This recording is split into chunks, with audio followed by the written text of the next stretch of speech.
Le bonjour chers collègues, nous allons vous présenter le fruit de nos travaux. Nous avons tenté de contextualiser un parcours au regard des besoins en formation à la circonscription numéro 14. Ce stage a commencé par une vidéo, nous vous proposons de terminer ce moment de mise en commun de nos travaux par une vidéo. Nous nous excusons pour notre absence. Nous participons à la réunion du groupe territorial éducation prioritaire.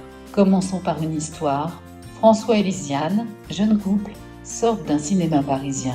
Le garçon se tourne brusquement vers celle qui deviendra son épouse pour lui dire « Mais pourquoi les enfants naissent-ils toujours avec le nez au milieu de la figure ?» Une question simple, naïve, enfantine, que tous les parents ont affrontée face à la curiosité de leur progéniture, mais en même temps question redoutable. Le jeune François le dira plus tard, le début de la science moderne date du moment où aux questions générales se sont substituées des questions plus limitées, où au lieu de demander « Comment l'univers a-t-il été créé ? De quoi est faite la matière ?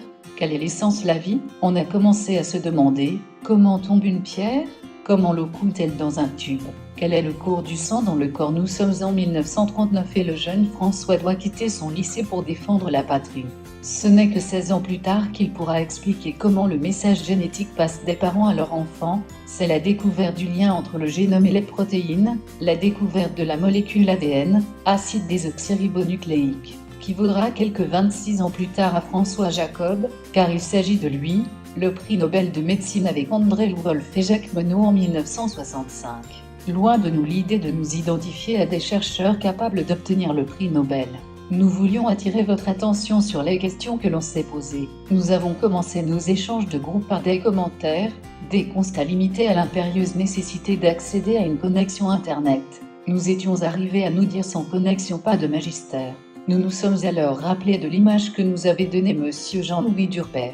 Il nous disait le monde numérique est en marche. C'est un train à grande vitesse qui sans cesse s'appelle de la maintenance. Nous avons deux choix, monter et vivre le monde de demain ou rester sur le quai. C'est à partir de ce moment que nous nous sommes posé la juste question. À quoi sert Magistère ? Pourquoi utiliser Magistère ? Comment utiliser Magistère ? Cela nous a pris au moins 2 heures pour faire le tour de ces questions pour au final entreapercevoir les potentialités infinies de la formation à distance, des parcours magistères.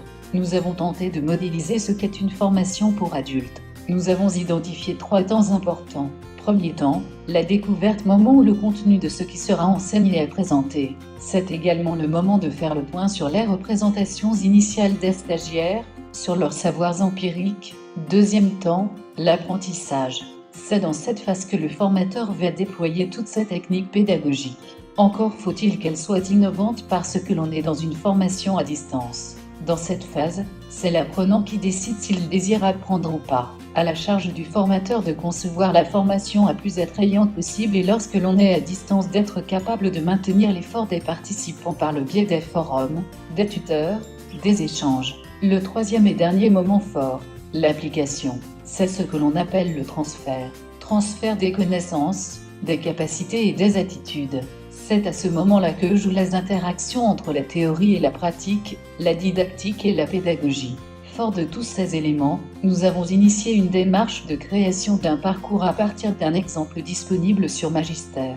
Voici notre cheminement. En tout premier lieu, notre parcours s'adresse aux enseignants du cycle 3. Il s'agit d'aborder avec ces professionnels du métier les utilisations diverses d'une tablette avec des élèves. Pour contextualiser notre parcours, nous avons dû modifier la charte graphique. Nous avons dû également créer une activité de découverte en utilisant un formulaire.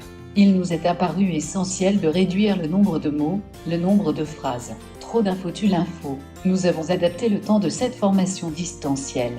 Nous sommes passés de 3 heures à 1 heure et demie. Le parcours est complété par un temps en présentiel.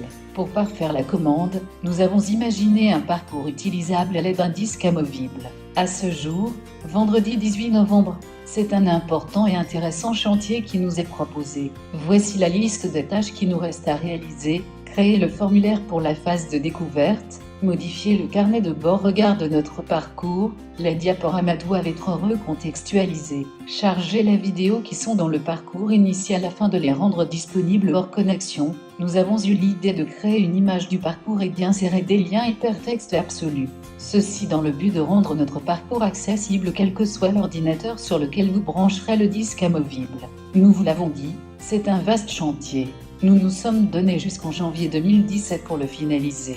Fort de cette citation, nous sommes convaincus de l'avenir positif des parcours magistères et de la formation à distance en général. Nous sommes également convaincus que l'accès à Internet doit s'appréhender comme un défi et non comme un échec. Pour toute question supplémentaire, nous sommes joignables à l'adresse courriel qui s'affiche. Merci pour votre attention et bon vendredi à toutes et à tous.